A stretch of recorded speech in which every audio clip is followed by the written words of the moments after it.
Imagine, just for a second, that you've worked your entire life to build a savings account. You played by the rules. You didn't buy the Ferrari. You bought the sensible sedan. You put your money in the safest bank in town, the one with the marble pillars and the armed guards. You trust them implicitly. Now imagine you get into an argument with the bank manager. Maybe you disagree on politics. Maybe you park in his spot. Maybe you just look at him wrong. You wake up the next morning, reach for your phone to check your balance, and it's zero. Not because you spent it, not because a hacker stole it, but because the bank manager simply decided you don't get access to your own money anymore. He froze it. He deleted your admin privileges to your life's work. Now, zoom out. Stop imagining you're a person. Imagine you are a country. Imagine you are China. Imagine you are Brazil. Imagine you are Saudi Arabia. For decades, the global economy has been running on a single operating system, the US dollar. It's the safe bank. It's where you park your nation's wealth if you want it to be secure. But recently, the bank manager has started locking the doors. We are watching a slow-motion divorce of epic proportions. The BRICS alliance, Brazil, Russia, India, China, South Africa, and their new friends are quietly, methodically, and ruthlessly dumping US debt. They are selling the very thing that holds the American economy together, and they are buying the only asset that has no off switch: gold. Why are they doing it? Is it revenge? Is it survival? Or do they know something about the American economy that most US citizens are too distracted to see? Buckle up. We're about to dive into the most dangerous financial war of the 21st century. If you're new here, we talk about money, power, and how the world actually works, not how the news tells you it works. Today we're talking about the BRICS revolt. You've seen the headlines. China sells treasury bonds. Central banks buy record amounts of gold. But the mainstream media usually frames this as just normal market fluctuation. Let me be clear, there is nothing normal about this. We are seeing a structural shift in the plumbing of the global financial system. To understand why nations are fleeing the dollar, we have to look at the dark underbelly of geopolitics and the sheer mathematical horror of the US balance sheet. I've broken this down into 6 key reasons why the world is dumping Uncle Sam's IOU notes and stacking yellow metal bars like it's the apocalypse. Let's get into it. 1. The weaponization of finance, the $300 billion wake-up call. Let's start with the smoking gun, the catalyst. The moment the music stopped and everyone looked around the room realizing they were trapped. We have to go back to February 2022. Russia invades Ukraine.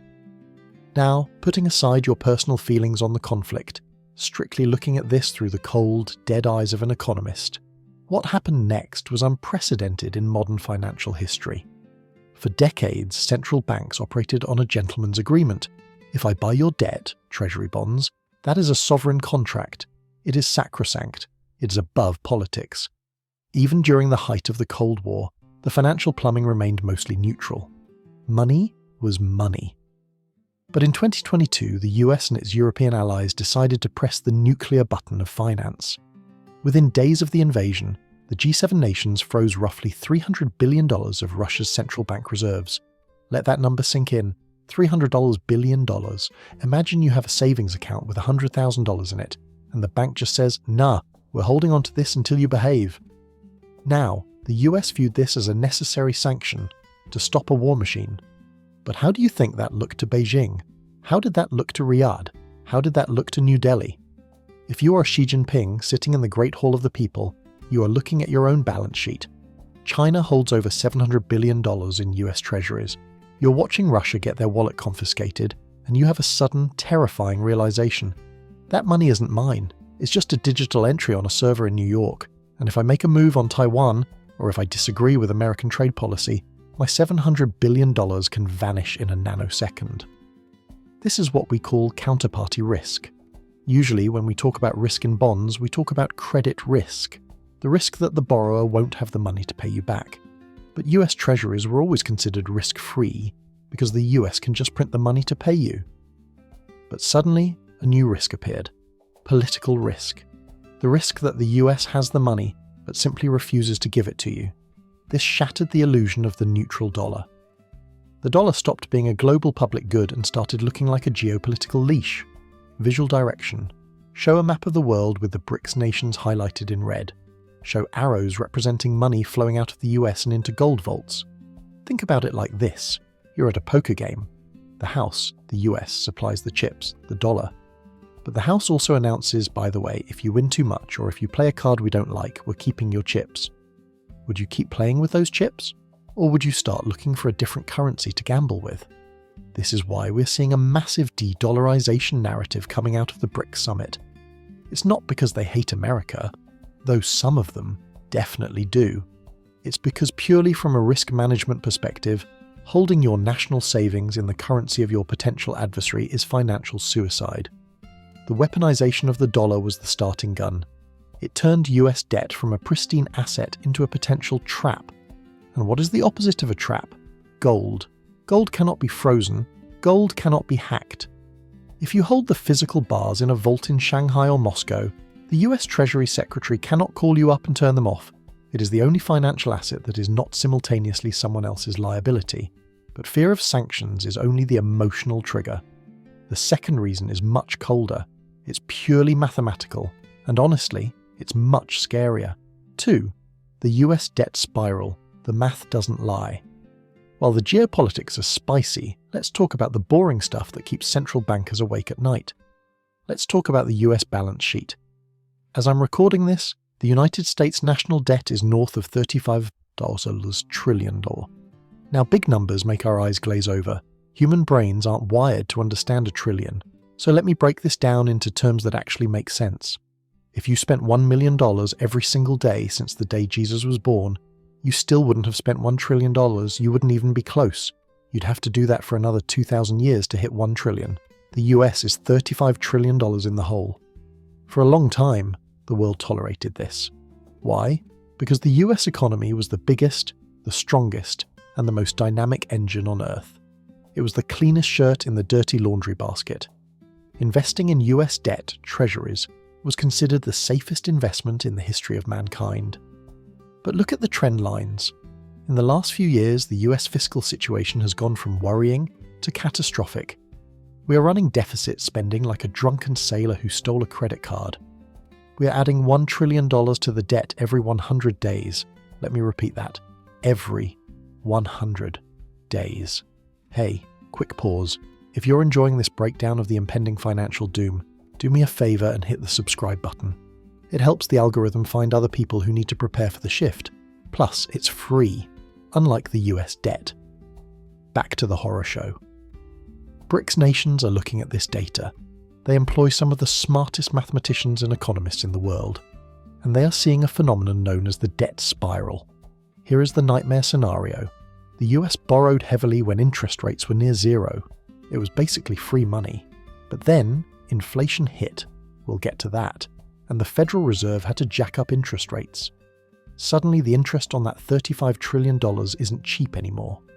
In 2024, the US government will spend more on interest payments alone than it spends on the entire national defense budget. Think about that. We are spending more to pay the minimum monthly balance on our credit card than we are spending on the Army, Navy, Air Force, Marines, and Space Force combined. If you are a foreign creditor, let's say you're Brazil, and you're holding a US Treasury bond, you're essentially lending money to the US government. You look at this borrower. Their debt is exponential. Their political system is gridlocked. They are printing money to pay off old debts. Would you lend money to a guy like that? The BRICS nations are realizing that the US has no way out of this trap mathematically without devaluing the currency. The only way the US pays off $35 trillion is by printing $35 trillion new dollars, which makes every dollar worth less. So, why would China or India want to hold an asset, US bonds, that is guaranteed to lose purchasing power over the next decade? They wouldn't. They are looking for a store of value that cannot be diluted by a politician with a money printer. Enter gold again. In 2023 and 2024, central bank gold buying hit levels we haven't seen since the 1960s. The People's Bank of China has been adding to its gold reserves for 18+ consecutive months. They are taking their trade surpluses, money they earn from selling you iPhones and solar panels, and instead of recycling that money back into US debt, which was the old system, they are buying hard assets. They are effectively saying, we don't trust your promise to pay anymore, we want the metal. This is a vote of no confidence in the US Treasury market, and it's creating a supply-demand imbalance that could rock the global economy. But it gets worse, because it's not just about safety, it's about energy. 3. The death of the petrodollar, energy independence. To understand the true power of the US dollar, you have to understand a secret deal made in the 1970s. It's called the petrodollar system. Here's the short version. In the 1970s, the US went off the gold standard. The dollar was backed by nothing but trust. To ensure the world had to use dollars, the US struck a deal with Saudi Arabia.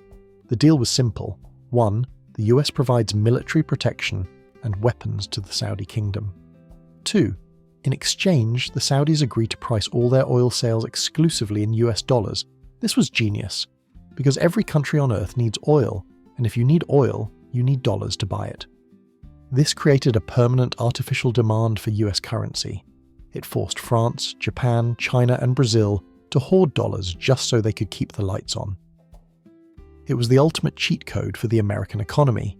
It meant we could print money, and the world would absorb it because they needed it for energy. But recently, that deal has started to rot. In January 2023, the Saudi finance minister explicitly said the kingdom is open to trading in currencies other than the dollar. This was a polite diplomatic way of saying, the marriage is over. Why? Because the US isn't the Saudis' best customer anymore. China is. China is the world's largest importer of oil. So imagine the conversation between Riyadh and Beijing. China says, look, I buy your oil. You buy my manufactured goods. Why are we converting my yuan into dollars? To pay you, so you can convert those dollars back into yuan to buy my stuff. The US takes a cut on every transaction, and they sanction us both when they feel like it. Why don't I just pay you in yuan? This is exactly what is happening. We are seeing the rise of the Petroyuan. The BRICS alliance is essentially an energy alliance. It includes Russia, massive energy producer; Saudi Arabia, new member, massive energy producer; Iran, new member, massive energy producer; UAE, new member, massive energy producer; China and India, massive energy consumers. They have the producers and the consumers inside the same club. They don't need the US dollar to mediate their trade anymore. If the world stops needing dollars to buy oil, the demand for dollars collapses. If the demand collapses, all those dollars currently circulating overseas come flooding back home to the US. And when trillions of dollars flood back home, you get hyperinflation that makes 2022 look like a picnic. The BRICS nations know this. They are intentionally dismantling the petrodollar infrastructure brick by brick. They aren't doing it loudly. They aren't declaring war. They are just signing bilateral trade deals. A boring press release here, a handshake there. But the aggregate effect is the end of an era. The exorbitant privilege of the United States is being revoked.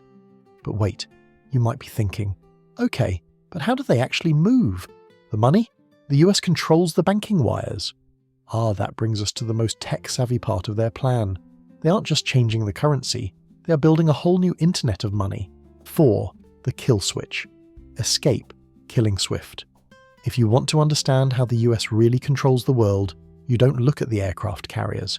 You look at the fiber optic cables. You look at SWIFT. For decades, SWIFT, Society for Worldwide Interbank Financial Telecommunication, has been the nervous system of global money. Think of it like the WhatsApp for banks. If the Bank of China wants to send money to a bank in Germany, they don't actually mail cash. They send a secure message via SWIFT saying, hey, credit this account. Technically, SWIFT is neutral. It's based in Belgium. It's supposed to be Switzerland for bank data, but in reality, the US has a master key. We saw this in 2012 with Iran. We saw it in 2022 with Russia. When the US decides to kick a country off SWIFT, it's not just an inconvenience. It is financial excommunication. It stops trade dead in its tracks. You can't pay for medicine. You can't get paid for oil. Your economy goes dark. This is the financial kill switch, and the BRICS nations are terrified of it. They realize that building their economy on SWIFT is like building a house on land owned by a guy who hates you. So what are they doing? They are building a new internet, visual direction, show logos for SIPs, China, SPFS, Russia, and SVMs, India, rising up. Then merge them into a new digital graphic titled mBridge. Enter Project mBridge. This is the most boring-sounding project with the most revolutionary potential in the world right now. It is a collaboration between the Bank for International Settlements and the central banks of China, Hong Kong, Thailand, and the UAE. Here's how it works. Instead of using the slow, clunky US-monitored SWIFT system, mBridge uses central bank digital currencies, CBDCs, on a shared blockchain ledger. I know, blockchain and CBDC are buzzwords that make people angry. But stay with me. The technology allows Thailand to pay China in digital baht, which instantly converts to digital yuan in mere seconds. No US correspondent banks, no dollar intermediary, no US oversight.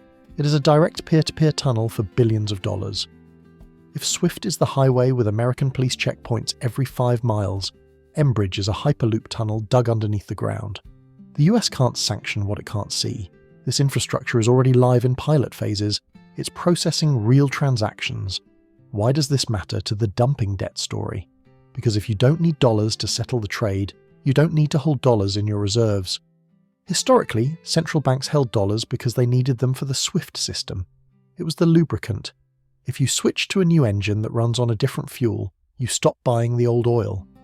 The rise of these alternative payment rails is the technological gun to the head of the US dollar dominance. It allows the BRICS nations to trade with each other in a sanction-proof zone. And what are they trading?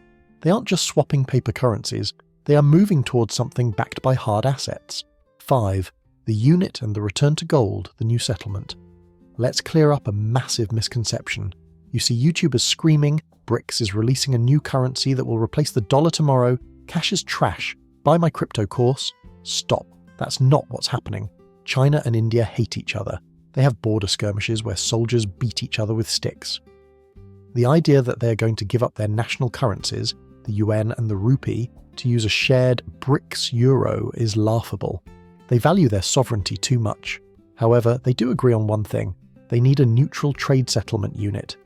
Think of it like poker chips at a casino. You don't spend the poker chips at the grocery store.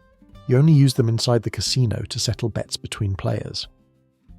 The BRICS alliance is discussing a unit of account, often referred to in white papers as the unit, that is pegged 40% to the value of gold and 60% to a basket of their local currencies.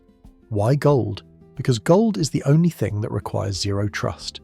If I pay you in rubles, you have to trust the Russian economy. If you pay me in yuan, I have to trust the CCP not to devalue it. But if we settle our trade imbalance in something tied to gold, we are trusting physics. We are trusting 5,000 years of history. This is why BRICS central banks are dumping US debt and buying gold. They are preparing the collateral for this new system. Visual direction: show a graph of central bank gold purchases. The line for China goes vertical in 2023-2024. Look at the data. In 2023, China bought more gold than it has in nearly 50 years. But it's not just China. Poland, not BRICS, but watching closely, is buying gold. Singapore is buying gold. India is moving its physical gold from vaults in London back to vaults in Mumbai. That last point is crucial: repatriation. For decades, countries kept their gold in London or New York because it was safe and easy to trade. Now, they are bringing it home. Why do you take your jewellery out of the safety deposit box and bring it home? Because you're worried the bank might not let you back in. Or because you're planning to wear it to a party.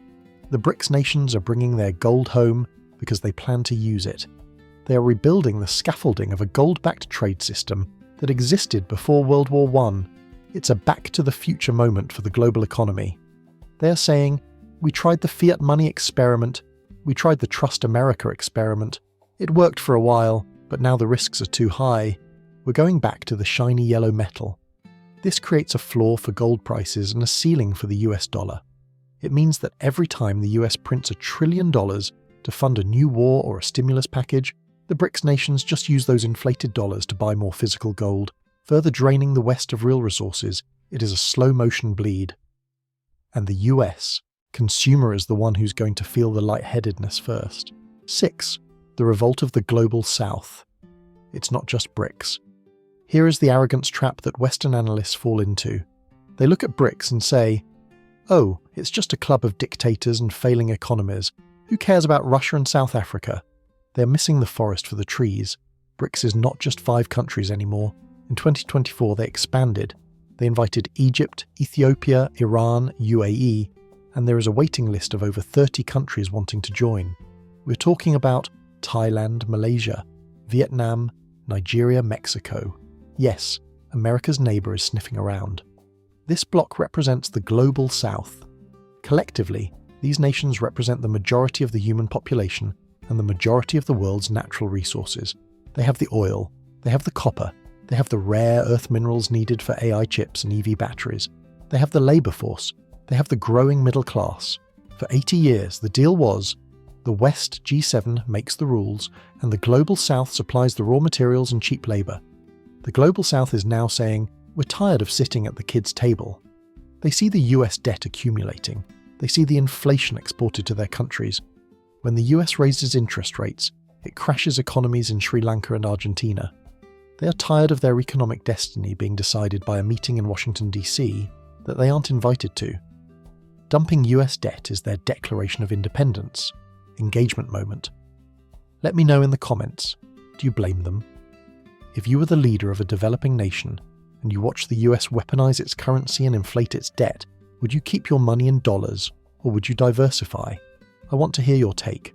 This shift is creating a bifurcated world economy. Block A. The US and its allies, Europe, Japan, Australia, trading in dollars, euros. Block B. The BRICS plus nations trading in local currencies backed by gold and commodities. The problem for the US. Block B has all the stuff.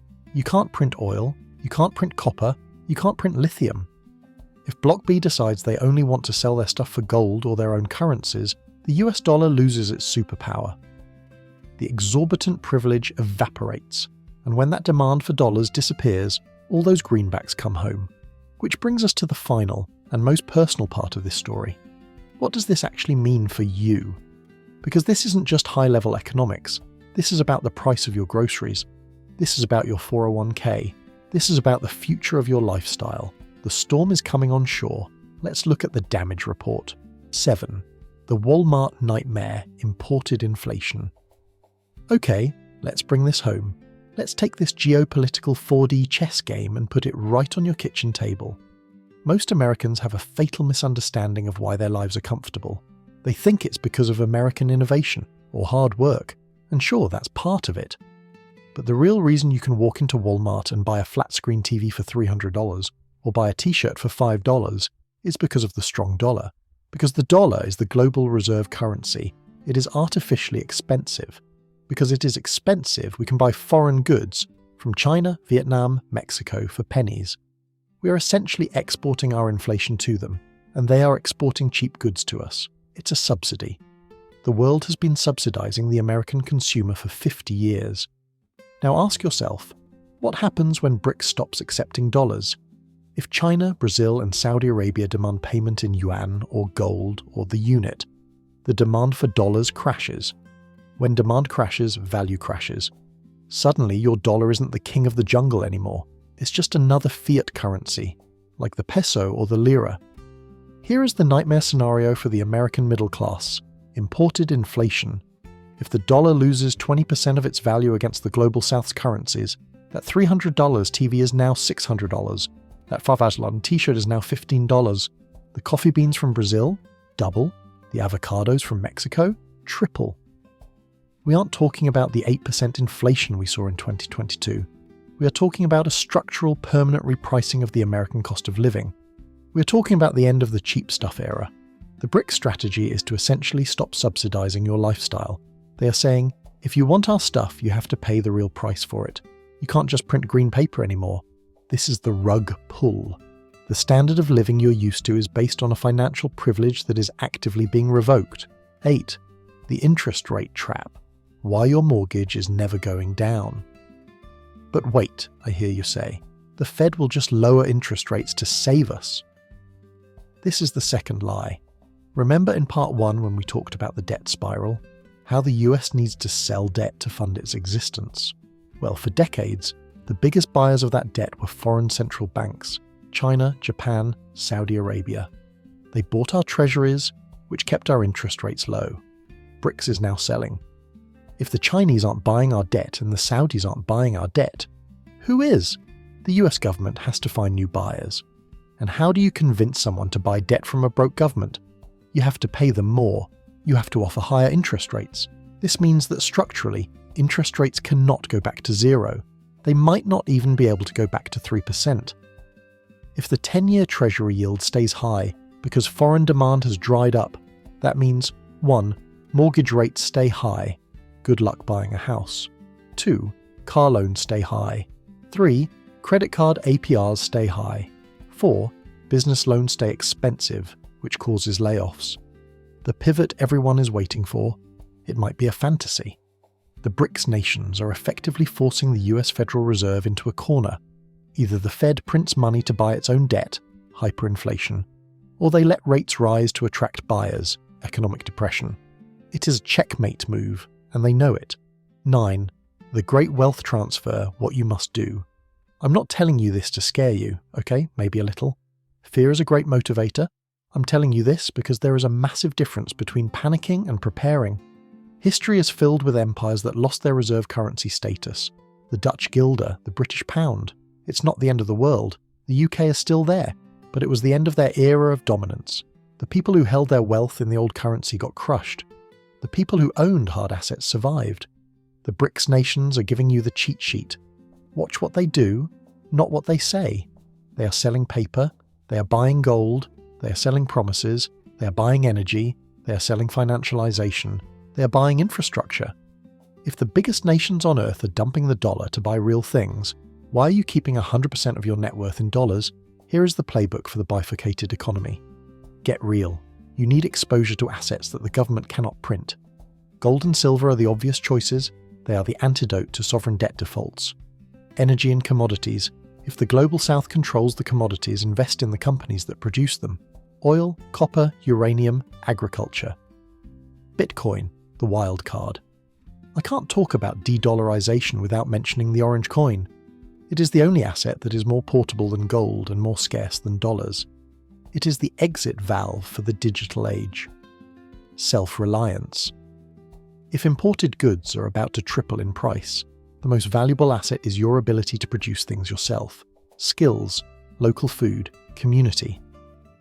The era of passive wealth, where you just put money in a 60-40 portfolio and wait, is ending. We are entering the era of active defense. Final thoughts. The new Roman Empire. We are living through history. Decades from now, historians will look back at the 2020s as the moment the tectonic plates shifted. They will write books about how the weaponization of the dollar in 2022 accelerated the rise of the BRICS alliance. They will write about how the US squandered its exorbitant privilege on endless wars and reckless spending. They will write about how the East built a new gold standard, while the West argued about pronouns and printed trillions. But you don't have to wait for the history books. You're watching it happen in real time. The BRICS alliance isn't dumping US debt because they are evil villains. They are doing it because it's the rational move in an irrational world. They are securing their lifeboats. The question is, are you securing yours? Don't be the guy holding the bag of worthless IOUs when the music stops. Be the one who saw the shift coming. I'll see you in the next one.